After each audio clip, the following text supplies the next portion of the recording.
Ndroso tamin'ny fivirina kosa androany ny fikambanana isan-karazany izay miahy ihany koa ny tontolo politika eny anivon'ny vahoaka samihafa eny. Nidinika ary hamondrona ny hery analan'i Madagasikara ao anatin'izao krizy lalina izao moa no tena tanjona ao anatin'izy ity. Fanadidina ireo itondrotsy rakotondray ny sary Mamra Samaly.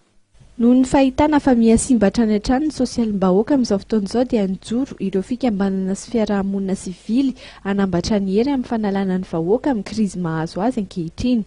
Anisan'ny fotompodiron'ny ity vovonan'ny fiarahamientan'ny fiarahamonina sivily ity ny fijerevana ifotony ny tokony ho atao entina nampiana ny mponina ka ny eny anivon'ny fokontany no hiaingan'ny vahaolana voalohany indrindra amin'izany.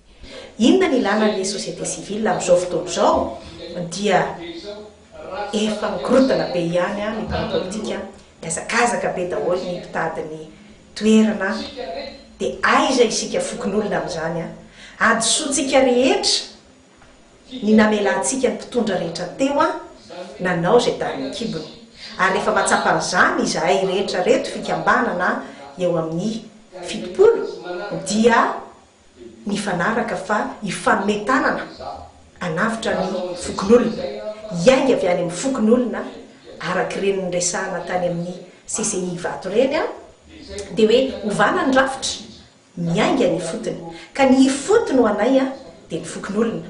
Amin'izao fotoana itenenantsika izao dia tsy misy lehibe tokotany voafidy.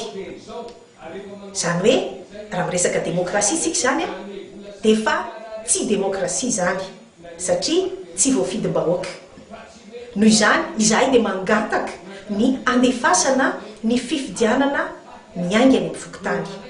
Noho ny korotana misy amin'izao fotoana izao indrindra dia tokony miainga avy ny fotony raha ny fomba fijerindreo fiarahamonina sivily no tokony isantarana ny fampihavanana. Rehefa izay dia miantefa any amin'ny be tanàna ka omena azy ny fahefan'ny 20 tapitrisa sy ny vinam-pokon'olona entina mametraka ireo diana tokony ho tanterahana, ary ny ben'ny tanàna kosa no manome izany ho an'ireo solombavam-bahoaka mialohan'ny hifidianana azy ireo.